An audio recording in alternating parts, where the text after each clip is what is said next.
اس کے بعد آپ سید الاستغفار آیت الکرسی بھی پڑھیں. آیت الکرسی کے بارے میں بھی آیا ہے سنن نسائی الکبریٰ کے اندر صحیح سند کے ساتھ، ہم نے گرین کارڈ میں ڈالا ہے کہ جو شخص آیت الکرسی فرض نماز کے فوراً بعد پڑھے گا مرتے ہی جنت میں جائے گا. لیکن نماز پڑھے گا، خالی آیت الکرسی نہیں، نماز کے فوراً بعد، تو نماز بھی اس کو پڑھنی چاہیے. تو اس طرح یعنی تجدید ایمان والا یہ معاملہ بھی کرنا چاہیے، اور یہ وہمی نہیں بننا چاہیے کہ اللہ تعالیٰ معاف نہیں کرے گا.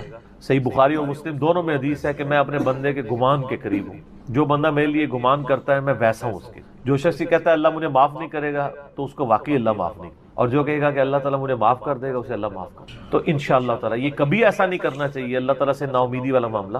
آپ اپنے رب کے وعدوں پر، نبی صلی اللہ علیہ وسلم کے وعدوں پر یقین رکھیں کہ جس شخص نے سچے دل سے توبہ کی ہے اس کی نہ صرف توبہ قبول ہوگی سورۃ الفرقان آیت نمبر 70 کے تحت، بلکہ اس کے گناہوں کو بھی نیکیوں سے بدل دیا جائے گا. تو اللہ تعالیٰ رجوع لانے والوں کو پسند فرماتا ہے. بار بار رجوع لاتے رہنا چاہیے. اللہ تعالیٰ سے اپنے آپ کو آزاد نہیں کرنا چاہیے. نیکی کی ہو یا نہ کی ہو، گناہ کیا ہو یا نہیں کیا، یہ علیحدہ سے بات ہے. نبی علیہ السلام سے بڑھ کر کون نیک ہو سکتا ہے؟ صحیح بخاری میں حدیث ہے کہ میں بھی روزانہ 70 سے زیادہ دفعہ اپنے رب کی طرف استغفار لے کے آتا ہوں. استغفر اللہ و اتوب الیہ، نبی علیہ السلام. اور یہ 70 کا عدد آپ نے کثرت کے لیے بولا ہے. عربی میں 70 کا مطلب 70 ڈیجٹ نہیں ہوتا. 70 کا مطلب 1000 دفعہ بھی ہو سکتا ہے، 10,000 دفعہ بھی ہو سکتا ہے، 100 دفعہ بھی ہو سکتا ہے. کثرت کے لیے بولا جاتا ہے. تو استغفار تو بندے کی ضرورت ہے، یہ اللہ سے ایک نیکی ہے، اور ہر چیز کے ساتھ استغفار اٹیچ ہے. آپ دیکھیں کہ محفل سے اٹھنے کی جو دعا ہے اس میں استغفار ہے. سبحانک اللہم و بحمدک اشہد ان لا الہ الا انت استغفرک و اتوب الیک، سنن نسائی میں حدیث ہے. پھر سنن نسائی الکبریٰ میں حدیث ہے کہ نبی علیہ السلام وضو کے بعد بھی یہ دعا پڑھتے تھے، سبحانک اللہم و بحمدک اشہد ان لا الہ الا انت استغفرک و اتوب الیک. اور فرمایا یہ پڑھ لو تو یہ اللہ تعالیٰ قیامت کے دن تک کے لیے اس کو سنبھال کے رکھ دے گا، تمہیں اس کے عوض نیکیاں ملیں گی. ٹھیک ہے نا.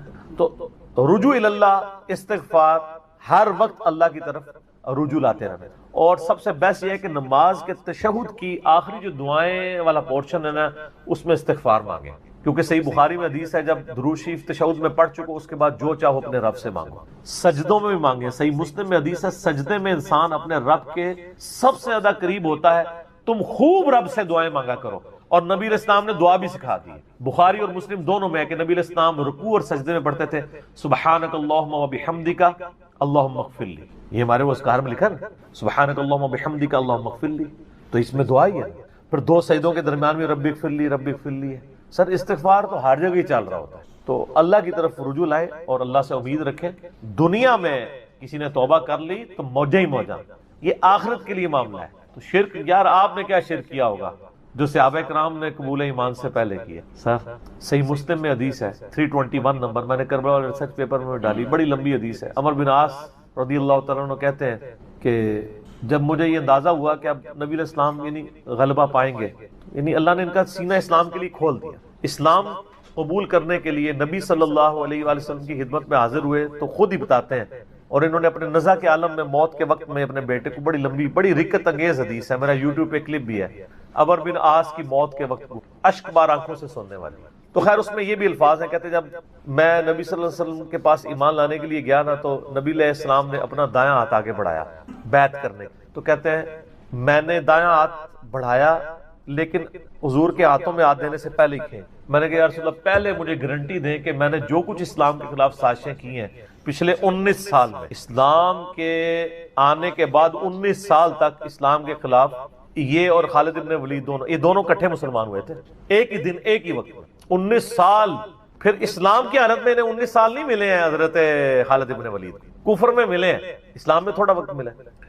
تو حضرت عمر بن عاص کہتے ہیں میں نے ہاتھ کھینچ لیا. میں نے کہا یا رسول اللہ پہلے گارنٹی دے میرے سارے گناہ معاف ہوں. تو آپ صلی اللہ علیہ وسلم نے فرمایا کہ اے عمر کیا تجھے نہیں پتا کہ اسلام پچھلے کے سارے گناہوں کو معاف کر دیتا ہے، اور اللہ کی راہ میں ہجرت پچھلے کے سارے گناہوں کو معاف کر دیتی ہے، اور حج مبرور پچھلے کے سارے گناہوں کو معاف کر. تو یہ اسلام لے کر آنا کتنی بڑی دولت ہے. تو یہ تجدید ایمان کرنا، کلمہ پڑھ کے یہ اپنا تجدید ایمان والا معاملہ بھی کرتے رہنا چاہیے. یہ بھی ایک توبہ کا ذریعہ ہے.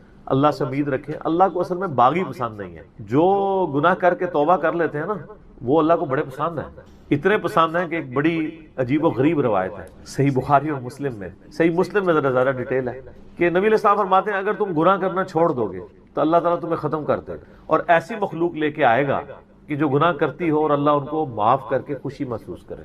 اچھا اس کو بعض لوگوں نے دوسری طرف لے لیا, ان کا جی اللہ تعالیٰ گناہوں سے بڑا خوش ہوتا ہے. نہیں نا, اصل میں یہ بتانا چاہ رہے تھے نبی صلی اللہ علیہ وآلہ وسلم کہ انسان کے اندر بلٹ ان فالٹ رکھا گیا ہے کہ وہ غلطی کرے گا. اصل مسئلہ یہ ہے کہ وہ آدمی بنے. آدم نے اپنی غلطی کو جسٹیفائی کیا نہیں, جب غلطی کی تو کیا کہا, ربنا ظلمنا انفسنا وان لم تغفر لنا وترحمنا لنکونن من الخاسرین. معاف کر دیا اللہ نے. شیطان نے اپنی غلطی کی جسٹیفیکیشن دینا شروع کر دی, میں ایسے بہتر ہوں, تو نے اس کو مٹی سے بنایا, مجھے آگ سے بنایا ہے, میں اس کو کیسے سجدہ کروں.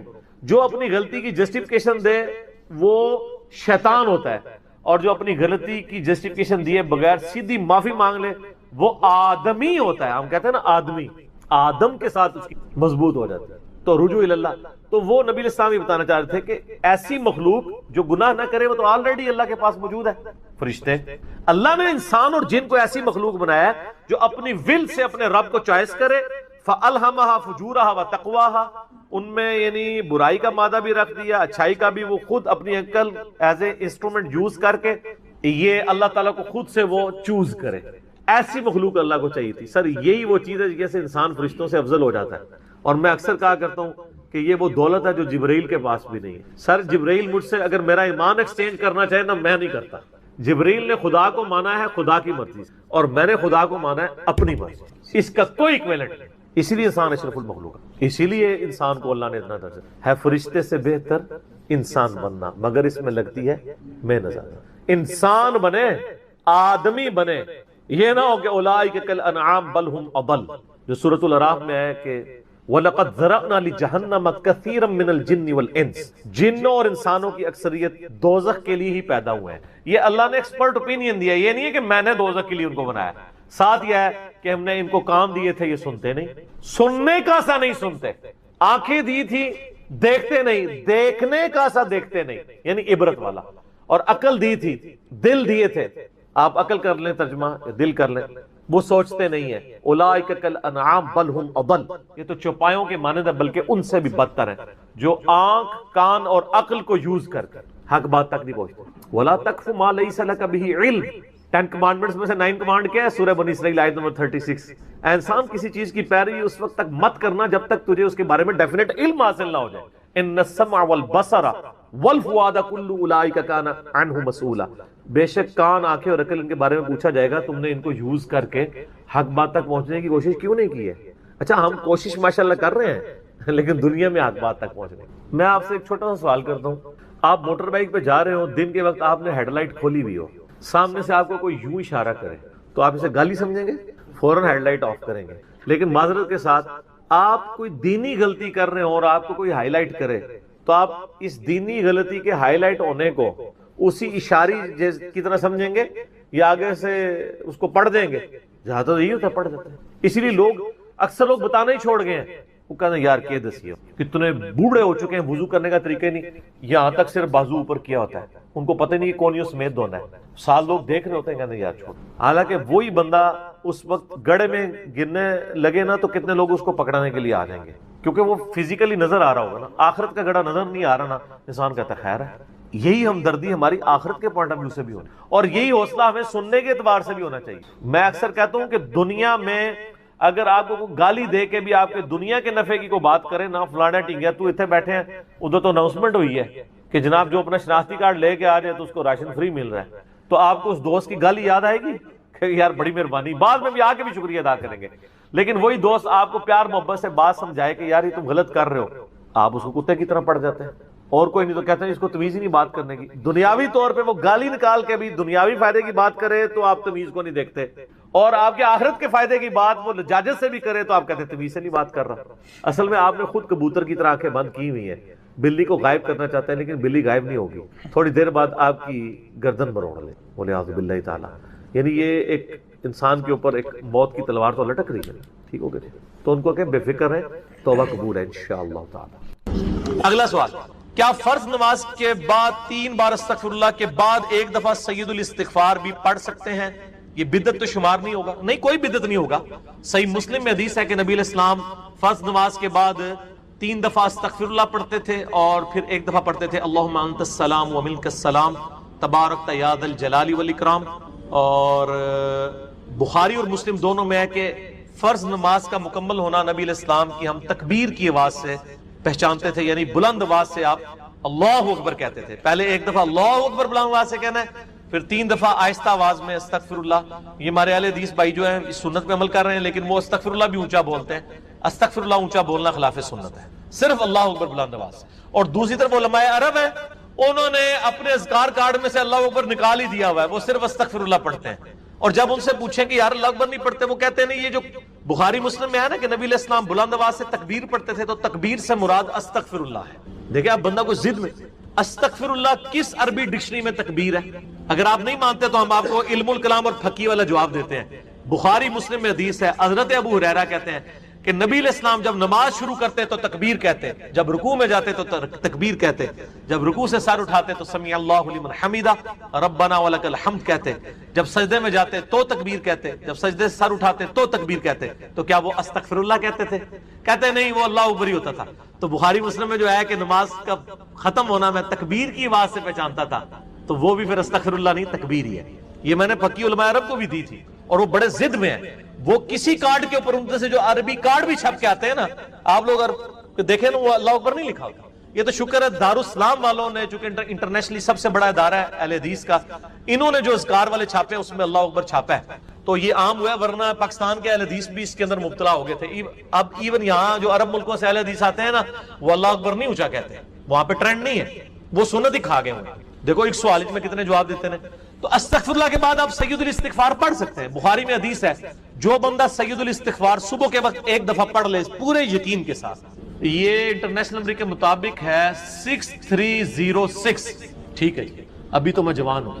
اللہم انت ربی لا الہ الا انت خلقتنی وانا عبدک وانا علی عہدک ووعدک ما استطعت اعوذ بک من شر ما صنعت ابوء لک بنعمتک علی وابوء بذنبی فاغفر لی فانہ لا یغفر الذنوب الا انت. جو صبح کے وقت پورے یقین سے پڑھ لے، شام سے پہلے مر گیا تو جنتی، اور جو شام کو پڑھ لے صبح سے پہلے پڑھ گیا تو جنتی. یہ صبح شام کے اذکار بلو کارڈ میں ہمارا یہ ذکر موجود ہے.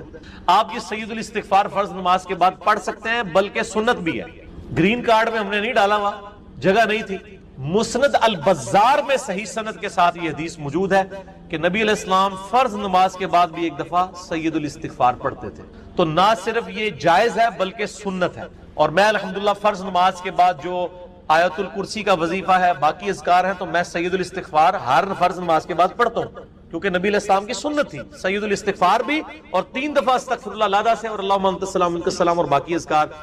اور یہ تو میں صرف سمجھانے کے لیے کہہ رہا ہوں، یہ تو آپ گن بھی نہیں سکتے. قرآن پاک میں اللہ تعالیٰ نے فرمایا نا کہ اللہ کی نعمتیں اتنی زیادہ ہیں کہ تم انہیں شمار کرنا چاہو تو شمار بھی نہیں کر سکتے. تو وہاں سے اللہ تمہیں رزق دے گا، تمہیں گمان بھی نہیں. اب رزق کے لیے ضروری نہیں ہے کہ آپ کے پاس مال و دولت اور آپ کے ایسٹس بڑھ جائیں. یہ بھی اللہ تعالیٰ کا بہت بڑا رزق ہے کہ آپ کے پاس جو تھوڑے بہت ایسٹس ہیں وہ سلامت ہیں.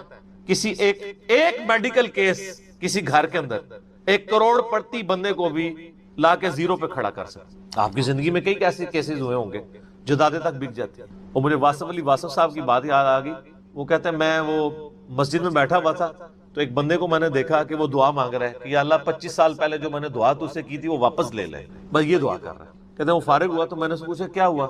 اس نے کہا جی 25 سال پہلے میں نے اللہ سے رو رو کے ایک بیٹا مانگا تھا، میری بیٹی ہی تھی صرف، اور وہ بیٹا میرے گاٹے فٹ ہو گیا، یعنی وہ نشے میں مبتلا ہو گیا، سارا گھر کا مال اس نے بیچ دیا، مجھے کنگال کر دیا. تو میں اللہ سے کہہ رہا ہوں یا اللہ یہ اولاد واپس ہی لے لے. تو یہ بھی تو ہو سکتا ہے. سورہ توبہ میں آتا ہے، اللہ تعالیٰ آتا ہے اپنے جو فاسق و فاجر لوگوں کے بارے میں کہ اللہ تعالیٰ چاہتا ہے کہ ان کی اولاد کو ہی ان کے لیے عذاب بنا، اولاد بھی عذاب بن سکتی. اس لیے میں دعا کیا سکھائی گئی ہے، ربنا ھب لنا من ازواجنا وذریاتنا قرۃ اعین واجعلنا للمتقین اماما. اے اللہ ہماری بیویوں اور ہماری اولاد میں آنکھوں کی ٹھنڈک بنا اور ہمیں پرہیزگاروں کا امام بنا، ہماری آنے والی نسلیں پرہیزگار ہوں، ورنہ یہ تو مصیبت بھی گلے پڑ سکتی. تو ایک میڈیکل کیس آپ کو کہاں سے کہاں لے کے جا سکتے، ایک بچے کا نافرمان ہونا آپ کو کہاں سے کہاں لے کے جا سکتے. اور اس سے بڑی ناکامی تو آخرت کی ناکامی ہے. ایسا بچہ بھی ہو سکتا ہے کہ جو آپ کی دنیا تو برباد نہ کرے لیکن آخرت برباد کر دے، اس کی وجہ سے آپ گناہوں میں مبتلا ہو جائے. تو یہ بھی رزق کی ایک فارم ہے. رزق صرف یہ نہیں ہے کہ آپ کے لیے مال پانی کھل جائے، بلکہ مال سبسسٹنس لیول پہ بھی موجود ہے، لیکن آپ کو کوئی ایسی تکلیف نہیں آ رہی کہ جس کی وجہ سے آپ کا مال نہیں نکل رہا. ورنہ ایک بندہ 10 لاکھ روپے مہینے کا کماتا ہے اور 9 لاکھ روپے اس کا نکل جاتا ہے, کیا فرق پڑا اس کو؟ اس نے کون سا ایسٹ بنا لیا؟ اور جو اذیت گزار رہا ہے وہ لا دس, اس کو تو کوئی سوچ بھی نہیں سکتا, ذہنی ٹینشن ہے. صحیح بخاری مسلم میں حدیث ہے, نبی علیہ السلام فرمایا ہمیشہ اپنے سے نچلے لوگوں کو دیکھو تو تمہیں یوں اللہ تعالیٰ کی نعمتوں پر صبر نصیب ہوگا اور قناعت نصیب, اوپر نہ دیکھو. اور پھر بخاری مسلم میں یہ حدیث ہے کہ ابن آدم کے پاس اگر سونے کی 2 وادیاں ہوں تو وہ خواہش کرے گا تیسری وادی بھی مجھے مل جائے, اس کا پیٹ صرف قبر کی مٹی بھری. والعیاذ باللہ تعالی. بخاری مسلم دونوں میں حدیث ہے کہ انسان کہتا ہے میرا مال میرا مال میرا مال. نبی علیہ السلام فرمایا تیرا مال تو وہ ہے جو تو نے کھا پی لیا یا پہن کر بوسیدہ کر دیا یا اللہ کی راہ میں خرچ کر کے آخرت کے لیے محفوظ کر لیا. باقی جتنا مال ہے وہ تو تیرے ورثہ کا مال ہے, تو کہتا ہے میرا مال ہے. پھر بخاری مسلم دونوں میں حدیث ہے کہ نبی علیہ السلام نے فرمایا کہ انسان کے 3 دوست ہیں, ایک دوست ہی اس کی قبر تک ساتھ جاتا ہے, وہ اس کے اعمال ہیں. باقی جو 2 دوست ہیں وہ باہر ہی رہ جاتے ہیں, اس کے رشتہ دار اور مال. اب مال ساتھ جاتے ہیں, مال بھی آپ ساتھ لے کے جا سکتے ہیں, لیکن وہ مال جو آپ نے پہلے اپنی زندگی میں اپنی مرضی سے اللہ کی راہ میں خرچ کر دیا, وہ اللہ کے ڈیوائن بینک میں جمع ہے. وہ قرآن پاک میں سورۃ البقرہ میں آیا 700 گنا تک کے اللہ تعالیٰ کر کے لوٹائے گا, بلکہ یہاں تک فرمایا کہ یہ اللہ تعالیٰ کو تم قرض دے رہے ہو اور اللہ تعالیٰ اس قرض کو لوٹائے گا. دیکھیں کتنا قدردان ہے کہ دیتا اللہ ہے, اور جب اسی کے دیے ہوئے میں سے آپ اسی کی راہ میں خرچ کرتے ہیں تو وہ کہتا ہے کہ یہ تم نے مجھے قرض دی. اللہ کہتا ہے میں تمہارا مقروض ہوں, تمہیں لوٹاؤں گا. یہ ہے اللہ تعالیٰ کی قدردان. جامعہ ترمذی میں حدیث ہے, مسند امام احمد میں موجود ہے کہ نبی علیہ السلام فرمایا کہ جب بھی کوئی شخص دعا کرتا ہے وہ خالی نہیں جاتی, یا تو اس دعا کے عوض جو تم نے مانگا وہ اللہ تمہیں عطا کر دیتا ہے, یا اس سے بہتر یعنی اس کی برکت سے اللہ تعالیٰ بہتر نعم البدل دیتا ہے, تمہاری کوئی تکلیف ٹال دیتا ہے, یا پھر اس دعا کو سنبھال کے رکھتا ہے قیامت کے دن کے لیے, اور اس دعا کے ایکویلنٹ تمہیں اجر عطا فرما. تو دعا تو بہت ضروری ہے, اللہ کی طرف رجوع لانا ہے. ٹاپک اور طرف چلا جائے گا, فی الوقت اس کی طرف آپ کنسنٹریٹ کریں کہ اللہ تعالیٰ مارا ہے کہ تمہیں وہاں سے رزق ملے گا, تمہیں گمان بھی نہیں ہوگا. وَمَن يَتَوَكَّلْ عَلَى اللَّهِ, اور جو کوئی اللہ پر توکل کرے فَهُوَ حَسْبُهُ, تو اللہ اس کے لیے کافی ہے. ان اللہ بالغ امری, اللہ تعالیٰ تو اپنا کام پورا کر کے رہتا ہے, لیکن قد جعل اللہ لکل شیء قدرا, اللہ نے ہر معاملے کے لیے ایک اندازہ مقرر کر رہا ہے. اسی کو ہم وہ کہتے ہیں نا کہ اللہ کے ہاں دیر ہے اندھیر نہیں ہے, لیکن یہ دیر بھی ہم صرف سمجھانے کے لیے کہتے ہیں, وہ دیر نہیں ہے. وہ اللہ کا رول یہی ہے کہ اللہ تعالیٰ نے کسی معاملے کو کس لیول کے اوپر جا کے ایڈریس کرنا. 23 سال تک مشرکین عرب کو دیکھیں نا مہلت ملی ہے. کتنے لوگوں نے کہا کہ دیکھو کان پک گئے ہیں ہمیں سنتے ہوئے, نبی علیہ السلام ہمیں دھمکیاں لگاتے ہیں کہ قوم عاد قوم سمود کی طرح تم بھی برباد کر دیے جاؤ گے, جب وقت کے پیغمبر کا انکار کرو گے تو عذاب تو کوئی نہیں آ رہا. اور قرآن پاک میں پھر نبی علیہ السلام کے بارے میں بھی آتا ہے کہ آپ علیہ السلام نے بھی تھوڑی سی بے صبری کا مظاہرہ کیا.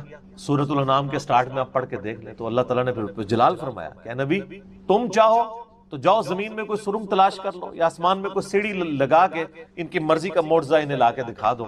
ہم اپنے فیصلوں میں یعنی کسی کے پابند نہیں ہیں. پھر سورہ آل عمران میں آتا ہے جب غزوہ احد کے موقع پہ نبی علیہ السلام کی زبان سے بددعا نکل گئی خالد ابن ولید کے لیے کہ اللہ تعالیٰ ایسی قوم کو کیسے ہدایت دے گا جنہوں نے اپنے نبی کا چہرہ خون سے رنگ دیا. یہ صحیح مسلم میں الفاظ ہیں, قرآن پاک میں اشارتاً اس کا ذکر ہے. سورہ آل عمران میں اللہ تعالیٰ نے فرمایا کہ نبی آپ کو کوئی اختیار نہیں ہے, اللہ تعالیٰ چاہے تو ان کو ہدایت بھی دے. ہائے ہائے, یہ اللہ کے فیصلے ہیں, یہ کسی انسان کا کوئی فیصلہ. تو اب ان آیات کی روشنی میں بزرگ تو کسی کھاتے میں نہیں بنتے, لوگ بزرگوں کو لے کے بیٹھ رہے ہوتے ہیں جی بزرگ دعا کریں گے, بزرگ کر دیں گے. بزرگوں نے کیا کرنا ہے؟ یا تو نبی علیہ السلام کے بارے میں فرمایا جا رہا ہے کہ آپ کو کوئی اختیار نہیں ہے, اللہ تعالیٰ چاہے تو بخش دے, اللہ تعالیٰ چاہے گرفت فرمائے, اللہ تعالیٰ چاہے ڈھیل دے. اللہ نے ہر کام کے لیے ایک اندازہ مقرر کیا ہوا ہے, وہ اسی موقع کے اوپر اللہ تعالیٰ اس چیز کو اسٹیبلش. وہ اللہ کے ڈیوائن علم میں ہے کہ کب اللہ تعالیٰ نے اسلام کا غلبہ کروانا ہے. جب نہیں کروایا تو 13 سال میں 125 بندے ہی مسلمان ہوئے ہیں, اور اگلے 13 سال کے اندر دونوں سپر پاورز بھی الٹ دی گئی ہیں. دونوں طرف ٹائم پیریڈ تو ایک ہی ہے. تو یہ اللہ تعالیٰ فیصلے فرما. عمر اور رزق میں برکت کے لیے کوئی وظیفہ بتا دیں. اس میں نے بتا دیا نا, صحیح بخاری مسلم دونوں میں حدیث ہے, نبی صلی اللہ علیہ وآلہ وسلم نے فرمایا جو شخص یہ چاہے کہ اس کے رزق میں برکت کر دی جائے, عمر دراز کر دی, تو اپنے رشتہ داروں کے ساتھ اس نے, لیکن یہ بھی تقدیر میں لکھا ہوا ہوگا کہ وہ کرے گا تو یہ ہو جائے گا, تو اسی کو توفیق ملے گی نا. تو اللہ تعالیٰ اس کی عمر میں برکت صرف یہ نہیں ہے کہ ایک بندہ 60 سال کا تو اب 100 سال پہ مرے. کئی 100 سال کی زندگی پاتے ہیں اور کام چوانی کا بھی نہیں کر کے مرتے, اور بعض لوگ 50 سال میں اتنا کام. امام شافعی کی عمر 55 سال تھی صرف جب فوت ہوئے ہیں. چلو شافعی کو تو چھوڑ دیں, اس سے پہلے آ جائیں. عمر بن عبدالعزیز 38 سال کی عمر میں فوت ہوئے ہیں. 38 سال کی عمر میں 3 براعظموں پہ ایسے نقوش چھوڑ گئے ہیں کہ آج دنیا حیران ہے. تو ان کو تو عمر بھی کوئی نہیں ملی ہے. یہ نہیں ہوتا کہ آپ کو عمر کتنی ملی ہے, آپ نے اس عمر میں کیا کیا ہے. آپ اللہ تعالیٰ آپ کو اسی ٹائم میں اتنی برکت. میں اپنے لیے آپ کو بات کرتا ہوں, میں کسی کیا بات کروں, میری زندگی خود اس چیز کا نمونہ ہے. آج جب لوگ یہ نہیں کہتے ہیں یار اس نے اتنے ویڈیوز چڑھا دی ہیں, کتنے بیٹھ کے ریکارڈ کرانا رہتا ہے, حالانکہ ہفتے میں ایک ریکارڈ ہوتی ہے, روزانہ ہوتی بھی نہیں ہے, لیکن کنسسٹنسی کے ساتھ, اللہ کی مدد کے ساتھ آپ اگر یہ کام لے کے چلتے رہیں تو slow and steady wins the race. تو آج چیزیں آپ دیکھ لیں ہزاروں کی تعداد میں آپ کے سامنے, اور یہ حالات اللہ تعالیٰ فیوریبل کرتا ہے. میں یقین کریں, میں اپنے بھائیوں کو کہتا ہوں, میں جب بھی درس, ابھی آج کا درس میں نے کرنا تھا نا, وہ ہندو کا جواب دینا تھا, تو میں نے پورے ہفتے سے دعائیں شروع کی ہوئی تھیں, اللہ زندگی دے دیں, حالات فیوریبل ہو جائیں, ٹرانسفارمر بھی نہ اڑے ہمارا, جنریٹر بھی چلتا رہے, سارے معاملات چلتے رہے, اور فرحان بھائی بھی ٹائم پہ آ جائیں, ٹھیک ہو گیا جی, کالر مائک بھی چل جائے, کیمرے کی بھی بیٹری چارج ہو, ساری چیزیں. یہ میں جو چیزیں میرے اختیار میں کر کے, یا اللہ تو نے کروانی ریکارڈنگ, میں تو کچھ بھی نہیں. اپنے پورے ریسورسز مینج کر کے بھی اللہ پہ نظر ہوتی ہے. حالانکہ میرے دوستوں کو پتا ہے میں کتنا وہمی ہوں. میرے آفس میں بھی نا, جب سب سے مشکل کوئی ٹاسک میرے والے کیا جاتا ہے, اور وہ ہمارے باس کہتے ہیں یار اس کو دے کے تم بھول جاؤ, پھر وہ کام کر کے آپ کو بتائے گا. تو کیوں میں وہم ہوں, جس کام میں ہاتھ ڈالتا ہوں نا, میں دنیاوی اعتبار سے ہر چیز اس کے حوالے سے مینج کرتا ہوں, لیکن ساتھ مسبب الاسباب پہ نظر ہوتی ہے کہ یا اللہ یہ جو کچھ میں کر رہا ہوں نا, یہ تو میں اسباب کر رہا ہوں نا, میرے ساتھ کوئی بھی پرابلم ہو سکتی, کسی کے ساتھ کوئی این ٹائم, یعنی اس کے اوپر فیملی کے اوپر کوئی ایسا ایشو آ سکتا ہے کہ درس کینسل کرنا پڑ جائے, ہو سکتا ہے نا. جس طرح ایک بار یعنی اچانک جو ہے وہ, یعنی ہمارا درس کینسل ہو گیا تھا, عثمان بھائی کی والدہ فوت ہو گئی تھی, ہمیں اپنا درس کینسل کرنا پڑا, ایگزیکٹ اسی دن ہی ہو گیا اس طرح. تو وہ حالانکہ ہمارا درس پورا تیار, مسئلہ 41 اس دن ریکارڈ ہونا تھا, کئی سال پہلے کی بات. کس سال کی بات ہے یہ؟ 5 سال پہلے کی بات ہے. تو اپنا ہر چیز مینج کی تھی, لیکن اینڈ ٹائم پہ کوئی مسئلہ کھڑا ہو گیا. میرے اپنے بھی کئی کلوز ریلیٹیو فوت ہوئے ہیں, لیکن اللہ کا شکر ہے اتوار مطلب وہ درس سے 1-2 دن آگے پیچھے ہی ہوئے ہیں, تو اللہ تعالیٰ نے یعنی معاملات کو سیٹل کر دیا. یہ ساری چیزیں سر فیوریبل ہونا, پھر تو یہ وہ سوال کی طرف ہوں کہ رشتہ داروں سے اس نے سلوک کریں, اللہ تعالیٰ رزق میں اضافہ کرے گا, عمر میں اضافہ کر دے گا, یعنی برکت ڈال دے گا, تھوڑی چیز بھی کفایت کر دے گی. ابو داؤد میں ایک حدیث ہے, ایک صحابی کہتے ہیں میری ماں فوت ہوگی, فرمایا اپنی خالہ کے ساتھ اس نے, ٹھیک ہو گیا. تو یہ رزق کے بڑھنے کا ذریعہ. باقی دعا تو ایک ہی ہے, اللہم ربنا آتینا فی الدنیا حسنہ وفی الآخرۃ حسنۃ وقنا عذاب النار. یہ دنیا کے ہر کام کے لیے دعا ہے, رزق کی برکت کے لیے, اولاد کے لیے, اولاد کے اچھے مستقبل کے لیے, لڑائی جھگڑا ختم کرنے, دنیا کی ہر چیز اس میں داخل ہے. کیوں؟ ربنا آتینا فی الدنیا حسنہ, دنیا میں ہر چیز حسنہ عطا کر دے, بہتر, اور آخرت کی ہر چیز داخل ہے. وفی الآخرۃ حسنہ, آخرت میں قبر بھی شامل ہے, میدان حشر بھی, میدان عدل بھی. یہ وقنا عذاب القبر, وقنا عذاب الحشر, یہ کہنے کی ضرورت نہیں ہے. بخاری مسلم میں حدیث ہے جو مر گیا اس کی قیامت قائم ہوگی, وہ آخرت میں داخل ہوگا. اس میں سب کچھ ہے. اس میں ایک صحیح مسلم کی حدیث میں بتا دیتا ہوں, ایک صحابی تھے, بیماری کی وجہ سے اتنے کمزور ہو گئے کہ چڑیا کی طرح ان کا جسم ہو گیا. یہ آپ کو دعا والے چیپٹر میں مشکات میں دوسری جلد میں بھی یہ حدیث صحیح مسلم کی, نبی صلی اللہ علیہ وآلہ وسلم عیادت کے لیے آئے. آپ نے حالت دیکھی, آپ نے فرمایا وہ تو اللہ سے کیا مانگتا ہے. آپ کو پتہ چل گیا کہ مسئلہ کوئی گمبھیر ہے. کیا یا رسول اللہ, میں اللہ سے ایک ہی دعا کرتا ہوں کہ یا اللہ جو تو نے مجھے آخرت میں عذاب دینا ہے نا, وہ دنیا میں ہی, نعوذ باللہ من ذالک, اللہم اجرنا من النار. نبی صلی اللہ علیہ وسلم نے فرمایا او سبحان اللہ, اللہ پاک ہے غلطیوں سے. اس کا مطلب یہ ہوتا ہے یہ انسان ہی غلطیاں کرتا ہے. او تو اللہ سے یہ چیز مانگ رہا ہے, اور تیرے اندر ہمت ہے کہ تو آخرت کیا دنیا کا بھی اللہ کا عذاب برداشت کر سکے. اور تجھے تو چاہیے تھا تو دعا کرتا اللہم ربنا آتینا فی الدنیا حسنہ وفی الآخرۃ حسنۃ وقنا عذاب النار.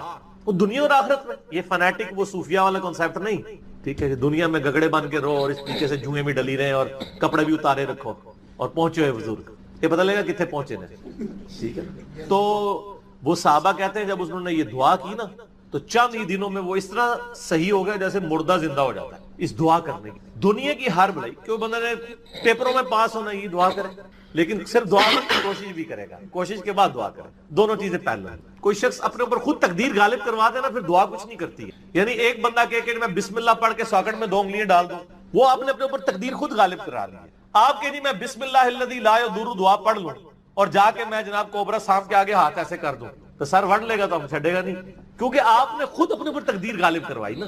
جب آپ اپنے اوپر خود تقدیر غالب کرواتے ہیں, آپ بسم اللہ الذی لا یضر پڑھ کے, یہ تو نہیں کہ اسٹیئرنگ سے ہاتھ اٹھا لیں اور آنکھیں بند کر لیں تو جا کے ٹھوکیں گے سیدھے. جب کوئی شخص خود تقدیر غالب کرواتا ہے پھر دعا کچھ نہیں کرتی. اس کی دعا ہے تدبیر کے ساتھ, کیونکہ اس طرح دنیا کا نظام نہیں چل سکتا تھا نا. تو یہ ان دعاؤں کا یہ ہوگا کہ جو ناگہان, اسی لیے آپ دیکھیں حدیث کے الفاظ کیا ہیں کہ ناگہانی آفت, خود لائی ہوئی آفت نہیں، ناگہانی آفت. آپ جا کے سانپ کے بل میں جا کے ہاتھ کو سیڑ دیں اور آپ کے میں نے پڑھا اعوذ بکلمات اللہ التامات من شر ما خلق، کچھ بھی نہیں ہونا، کیونکہ آپ نے اس دعا کی خود وائلیشن کر دی. ناگہانی آفت ٹلے گی، ٹھیک ہو گیا. اور جو آپ اپنے اوپر خود طاری کریں گے وہ نہیں ٹلنے، وہ اس طریقے سے نہیں ٹلے. اس لیے یعنی یہ دعائیں وغیرہ پڑھیں، اس کے بعد تدبیر بھی کیا کریں. ویسے ہم باقی معاملات میں کرتے ہیں، کسی شخص نے صرف دعا پڑھ کے اپنا پیٹ نہیں بھرا، نہ پیاس بجھائی ہے، ہمیشہ کھانا بھی کھاتے ہیں، پانی بھی، اور ان کو کہتے ہیں اسباب بھی ساتھ رکھیں. ٹھیک ہو گیا. وما من دابۃ فی الارض، اور زمین پہ چلنے پھرنے والی کوئی بھی مخلوق ایسی نہیں ہے، الا علی اللہ رزقها، مگر یہ کہ اس کا رزق اللہ کے ذمہ کرم کے اوپر ہے. ہمیں تو چند ایک مخلوقات نظر آ رہی ہیں نا جن کا رزق آپ دیکھ رہے ہیں. ابھی اگر آپ کو ویل مچھلی کا رزق بتایا جائے جو پیسیفک میں اور اٹلانٹک میں آج بھی ہزاروں کی تعداد کے اندر ہے، ایک چھوٹی ویل مچھلی بھی ایک وقت کا 500 کلو گوشت کھا جاتی ہے، 500 کلو. اور جو بڑی ویل مچھلی ہیں وہ تو آپ چھوڑ دیں، 30 ہاتھیوں کے برابر بھی ویل مچھلی ہے. اتنی بڑی بڑی ویل مچھلی ہیں، 30 ہاتھی، 30 ان کے برابر ایک ویل مچھلی. اس کا رزق بھی اللہ تعالیٰ پورا کر رہا ہے. آپ کو تو بس چڑیاں نظر آ جاتی ہیں زیادہ زیادہ، تو کسی کے دماغ میں آ سکتا ہے کہ یار چڑیوں کا رزق اللہ پورا کر رہا ہے، تو زیادہ زیادہ اتنا ہی دماغ میں رزق آتا ہے. آپ ذرا ان جانوروں کے بارے میں سوچیں، اتنے بڑے بڑے جانور سمندر کے اندر، خشکی میں تو اتنے بڑے جانور ہی نہیں ہیں جتنے پانیوں کے اندر موجود ہے، اور ان تمام کے رزق کی ذمہ داری اللہ تعالیٰ نے لی ہوئی ہے. لیکن یہ رزق کی ذمہ داری ہے کوشش کے ساتھ جڑی ہوئی ہے.